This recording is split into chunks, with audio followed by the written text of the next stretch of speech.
తెలంగాణ రాజకీయాల్లో జనసేన ప్రకంపనలు. పవన్ కళ్యాణ్ ను టార్గెట్ చేసిన కాంగ్రెస్. సడన్ గా పవన్ తెరపైకి.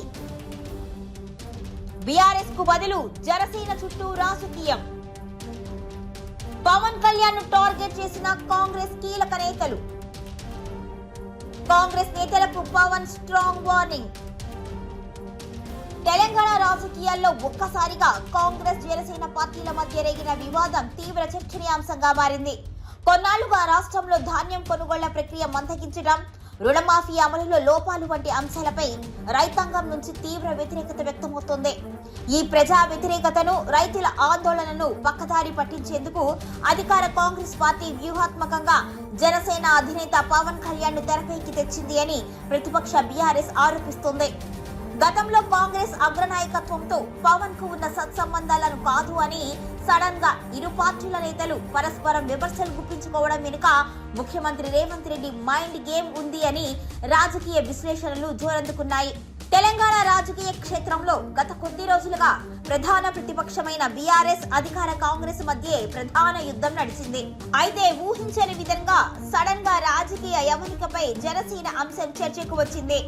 కాంగ్రెస్ పార్టీకి చెందిన కీలక నేతలు, మంత్రులు ఉద్దేశపూర్వకంగానే జనసేన అధినేత పవన్ కళ్యాణ్ ను లక్ష్యంగా చేసుకొని ఘాటు విమర్శలు ప్రారంభించారు. దీంతో తెలంగాణ రాజకీయాల్లోని ప్రధాన అంశాలన్నీ పక్కకి పోయి ఒక్కసారిగా జనసేన చుట్టూనే రాజకీయం తిరగడం ప్రారంభమైంది.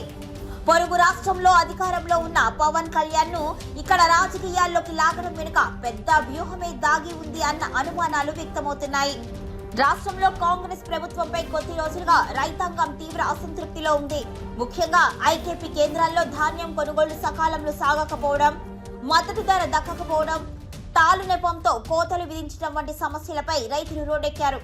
పలు జిల్లాల్లో రాస్తారోకోలు, ధర్నాలతో కాంగ్రెస్ ప్రభుత్వానికి రైతన్నల సెగ గట్టిగా తగులుతోంది. ప్రతిపక్ష బీఆర్ఎస్ సైతం ఈ రైతు సమస్యలను అందిపుచ్చుకొని క్షేత్ర స్థాయిలో ప్రభుత్వాన్ని గట్టిగా నిలదీస్తోంది.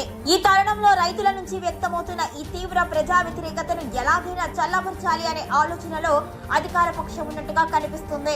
రైతుల సమస్యల నుంచి ప్రజల దృష్టిని మళ్లించేందుకు కాంగ్రెస్ జనసేన డ్రామాలకు తెరలేపాయి అని బీఆర్ఎస్ సీనియర్ నేత జగదీశ్వర్ రెడ్డి సంచలన ఆరోపణలు చేశారు. రాష్ట్రంలో కాంగ్రెస్ వైఫల్యాలపై ప్రజల్లో చర్చ జరగకుండా ఉండేందుకే ఉద్దేశపూర్వకంగా పవన్ కళ్యాణ్ ను టార్గెట్ చేశారు అని ఆయన పేర్కొన్నారు. ఇక కాంగ్రెస్ నేతలు విమర్శలు చేయడం, దానికి జనసేన శ్రేణులు కౌంటర్ ఇవ్వడం అంతా ముందస్తు ప్రణాళిక ప్రకారమే జరుగుతుంది అని విశ్లేషించారు. ఈ డైవర్షన్ పాలిటిక్స్ ద్వారా కాంగ్రెస్ ప్రభుత్వం తనపై వస్తున్న వ్యతిరేకతను తాత్కాలికంగానైనా పక్కదారి పట్టించడంలో సఫలమైంది అని ప్రతిపక్షాలు భావిస్తున్నాయి.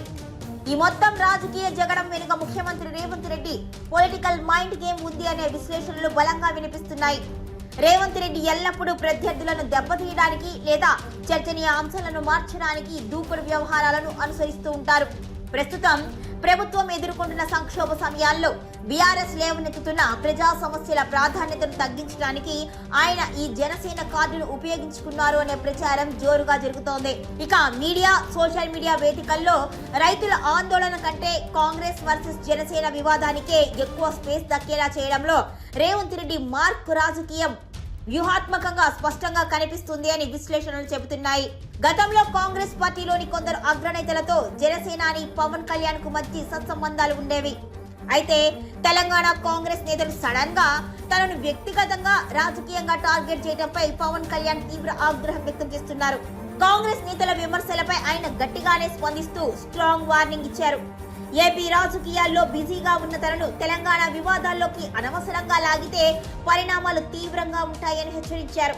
అయినప్పటికీ కాంగ్రెస్ నేతలు పవన్ ను విడిచిపెట్టకుండా వరుస ప్రకటనలు గుప్పించడం వెనుక పొలిటికల్ స్క్రిప్ట్ ఉంది అనే అనుమానాలు మరింత బలాన్ని చేకూరుస్తున్నాయి. ఇక రాజకీయాల్లో ఏది అనుకోకుండా జరగదు. ప్రతి విమర్శ వెనుక ఒక ప్రయోజనం ఉంటుంది.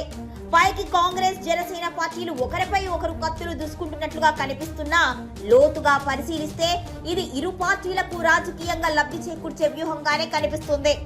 ఇక కాంగ్రెస్ కు రైతుల సమస్య నుంచి తాత్కాలిక ఉపశమనం దొరికితే తెలంగాణలో తన ఉనికిని చాటుకోవడానికి జనసేనకు ఇదొక చక్కటి అవకాశంగా మారింది. ఈ రెండు పార్టీల మధ్య నడుస్తున్న ఈ జగడం నిజమైన ప్రజాస్వామ్య పోరాటం కాదు అని, కేవలం కేవలం తెలంగాణ సమాజాన్ని అసలు సమస్యల నుంచి పక్కదారి పట్టించడానికి ఆడిన ఒక పెద్ద రాజకీయ నాటకము అని రాజకీయ విశ్లేషకులు విశ్లేషిస్తున్నారు.